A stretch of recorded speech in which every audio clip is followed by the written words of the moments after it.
नमस्ते दोस्तों और विद्यार्थियों। आज हम जानेंगे कि पृथ्वी क्या वाकई घूमती है, यानी अपनी धुरी पर 24 घंटे में घूमती है। कैसे घूमती है, इसका प्रमाण क्या है, इसके बारे में आज हम ज़रा चर्चा करेंगे। इससे पहले कि अपना क्लास हम प्रारंभ करें, मैं सभी दोस्तों और विद्यार्थियों से निवेदन करूंगी कि मेरा ये क्लास उन बच्चों तक ज़रूर पहुंचाएं। ज़रा लाइक, शेयर और कमेंट भी करें। कौन से बच्चे? वे बच्चे जो किसी भी वजह से, किसी भी मजबूरी की वजह से स्कूल का क्लास मिस कर जाते हैं, या फिर जिन्हें समझाने में, समझने में ज़रा सा देर लगता है, जिन्हें पाठ को बार बार दोहराने की आवश्यकता पड़ती है, उन बच्चों तक मुझे पहुंचाएं और आप भी मेरे इस कार्य में सहभागी बने। आइए बात करते हैं पृथ्वी की गतियों के बारे में। जैसा कि हम जानते हैं कि पृथ्वी की दो गतियां होती हैं, एक दैनिक गति यानी रोटेशन और दूसरा वार्षिक गति परिभ्रमण या रेवोल्यूशन। अब दैनिक गति क्या होता है, जरा हल्के से जान लेते हैं। दैनिक गति अर्थात 24 घंटे में पृथ्वी एक बार अपनी ही जगह घूम जाती है, जिससे दिन रात होता है, हम लोग पढ़े हैं। लगभग 24 घंटा, वो उसका समय जो है 23 घंटे 56 मिनट और 4 सेकंड में पृथ्वी अपनी ही धुरी पर एक बार घूम जाती है, यानी लगभग 24 घंटे में एक बार घूम जाती है।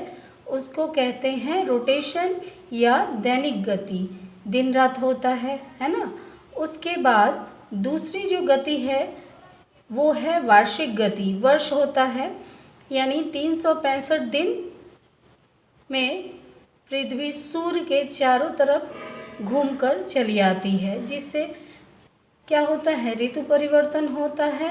एक वर्ष में लगभग एक वर्ष यानी 365 दिन 5 घंटे 48 मिनट 46 सेकंड का समय जो है सूर्य के चारों तरफ घूमने में पृथ्वी को लगता है।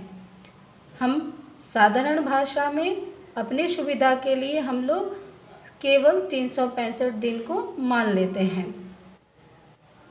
इसके बाद अब ये दोनों गतियाँ होती हैं, लेकिन इसका प्रमाण क्या है, क्या वाकई पृथ्वी घूमती है? ये दो तरह से घूमती है, एक तरह से नहीं, दो तरह से। एक तो अपने स्थान पर एक बार करके घूम जाना 24 घंटे में, और दूसरा अपने ग्रह पथ से होते हुए सूर्य के चारों तरफ घूम जाना एक वर्ष में। तो एक साथ दो दो कार्य होता है, यानी एक पंथ दो कार्य। अब प्रमाण करते हैं कि वाकई पृथ्वी अपने स्थान पे 24 घंटे में एक बार घूम जाती है। तो प्रमाण के रूप में पहला जो प्रमाण है वो है सूर्योदय तथा सूर्यास्त का प्रमाण, proofs of sunrise and sunset.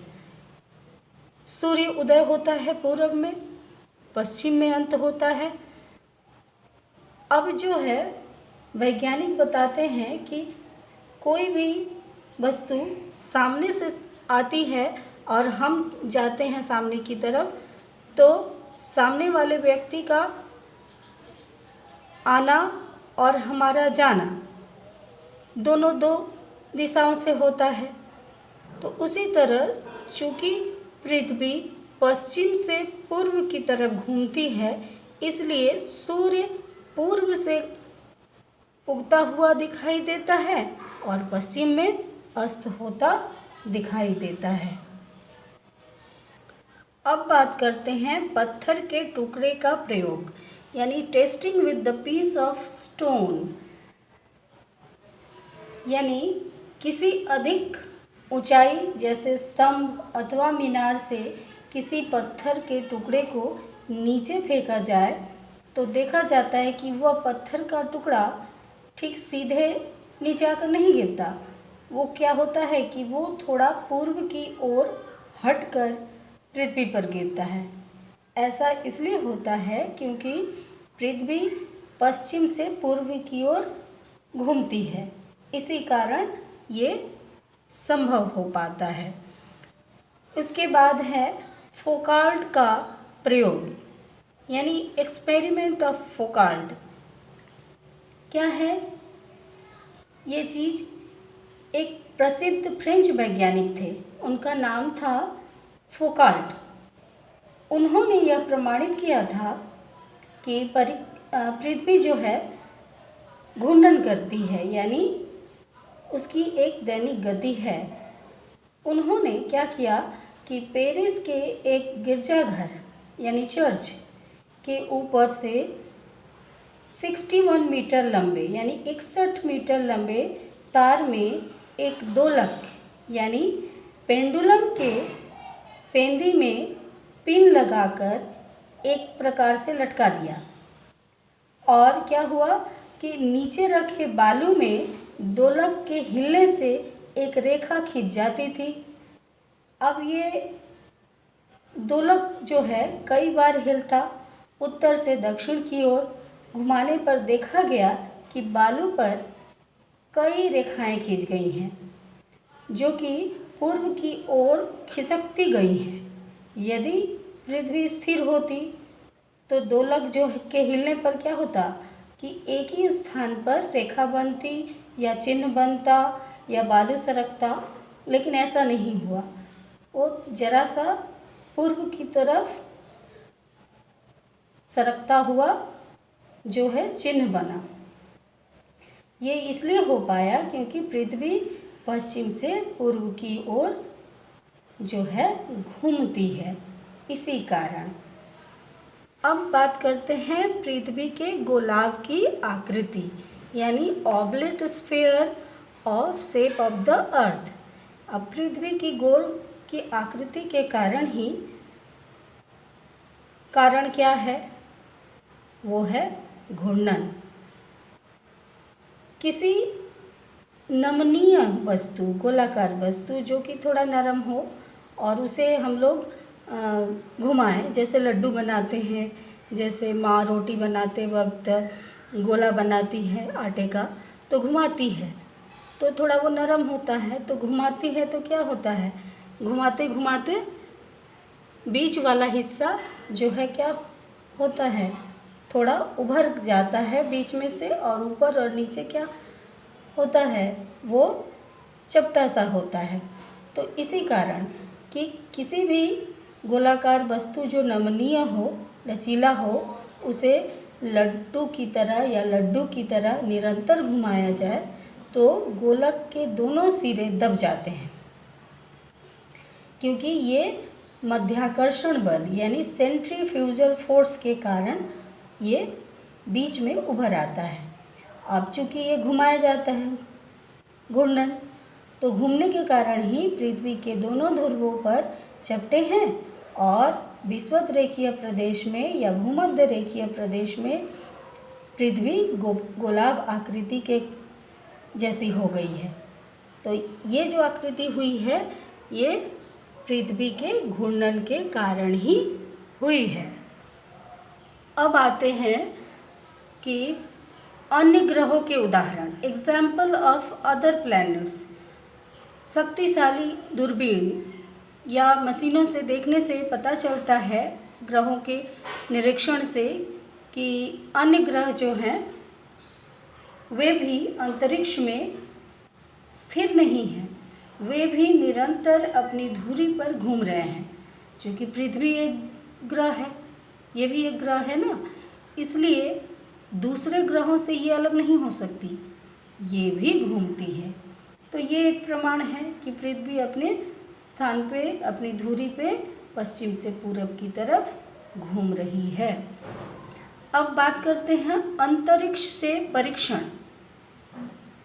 आज का ज़माना अंतरिक्ष यान वाला ज़माना है, तो अंतरिक्ष से भी, स्पेस स्टेशनों से भी परीक्षण किया जाता है और रहा है और अभी भी किया जा रहा है।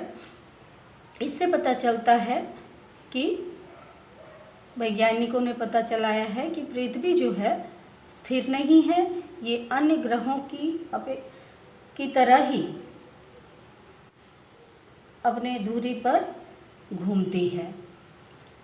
अब फेरल के नियम को बात करते हैं कि फेरल ने भी सिद्ध किया था कि पृथ्वी अपने स्थान पे घूमती है, और इन्होंने क्या दिया कि फेरल के नियम के अनुसार चूँकि पृथ्वी घूमती है, इसलिए इस पर जो चलती हैं हवाएं, धरातल पर स्वतंत्र रूप से जो हवाएं चलती हैं वह सभी इसकी गति के अनुसार अपना मार्ग बदलते हैं। जैसे हवाएं पृथ्वी की दैनिक गति के कारण उत्तरी गोलार्ध में अपने मार्ग से क्या करती हैं, दाईं तथा दक्षिणी गोलार्ध में अपने मार्ग से बाईं ओर मुड़ जाती हैं। इसको फेरल का नियम कहते हैं। और ये जो हवाओं का रुख होता है, या हवाएं जो अपना स्थान, अपना मार्ग चेंज करती हैं, बदलती हैं, ये केवल क्या होता है, पृथ्वी के दैनिक गति के कारण ही हो पाता है। अब आते हैं न्यूटन के प्रयोग के बारे में। न्यूटन के अनुसार एक बार न्यूटन ने क्या किया कि ऊंची मीनार के ऊपरी सिरे से एक पत्थर का टुकड़ा गिराया। पत्थर पृथ्वी पर ठीक नीचे न गिरकर थोड़ा पूर्व की ओर हटकर गिरा। इससे भी पता चला कि पृथ्वी जो है पश्चिम से पूर्व की ओर घूमती है। इसके अलावा भी कई प्रमाण हैं, जैसे बंदूक की गोली का लक्ष्य से हटना। अब देखोगे कि बंदूकबाजी या ओलंपिक खेलों में भी तीरंदाजी होता है, तीर चलाया जाता है। तो जो भी बंदूक चलाते हैं या तीर चलाते हैं, वो एक आँख बंद करके दूसरे आँख से थोड़े से पूर्व की तरफ जो है निशाना को हटाकर स्थिर करते हैं। जैसे बंदूक से निशाना लगाने वाले क्या करते हैं कि किसी दूरी पर स्थित अपने लक्ष्य को निशाने के रूप में लेते हैं, और उत्तरी गोलार्ध में गोली लक्ष्य से हटकर कुछ दाईं ओर लगती है। इसी से बंदूक चलाने वाले लक्ष्य से कुछ बाईं ओर निशाना लगाते हैं, क्योंकि जब तक बंदूक की गोली वहाँ तक पहुँचेगी, यानी अपने लक्ष्य तक पहुँचेगी, तब तक पृथ्वी के घूर्णन के कारण वह स्थान थोड़ा घूम जाएगा। इसलिए वह गोली पूर्व की ओर खिसक जाता है। इसलिए ज़रा सा खिसक कर ही या थोड़ा सा पूर्व की तरफ निशाना लगाकर ही वो अपना लक्ष्य साधते हैं। इसके अलावा है, प्रमाण के रूप में देख सकते हैं ध्रुव तारे की फोटोग्राफी। तो काफ़ी पावरफुल कैमरा से ये होता है। तो कैमरा को ध्रुव तारे की ओर करके कई घंटों तक चालू रखा जाए तो देखा जाता है कि ध्रुव तारा जो है फोटोग्राफी एक वक्र रेखा बनाती है, यानी टेढ़ी रेखा, सीधी नहीं होगी। यदि पृथ्वी स्थिर होती तो ध्रुव तारे का चित्र सदा एक बिंदु पर ही दिखाई पड़ता। इससे भी सिद्ध होता है कि पृथ्वी जो है स्थिर नहीं है, ये घूमती रहती है। तो ये सारे प्रमाण हैं पृथ्वी के घूर्णन के, यानी पृथ्वी के दैनिक गति के। आशा है समझ आया होगा थोड़ा, और थोड़ा सा भी डाउट हो इसलिए मैंने धीरे धीरे पढ़ाने की कोशिश की, और एक बार नहीं, 2 बार नहीं, 3 बार ऐसे करके थोड़ा थोड़ा करके पढ़ना, समझना। जहाँ भी डाउट हो मुझे मैसेज करना, कमेंट करना, ताकि कहाँ समस्या है, कौन सा टॉपिक लेकर आऊँ, और बड़े ही इजी से सरल तरीके से कोशिश करती हूँ पढ़ाने की। प्रैक्टिस करते रहो, एक दिन सफल अवश्य होगे। सभी को धन्यवाद, थैंक यू। मिलते हैं नेक्स्ट टॉपिक में। मैसेज करना और बताना कौन सा टॉपिक चाहिए, ठीक है? Thank you.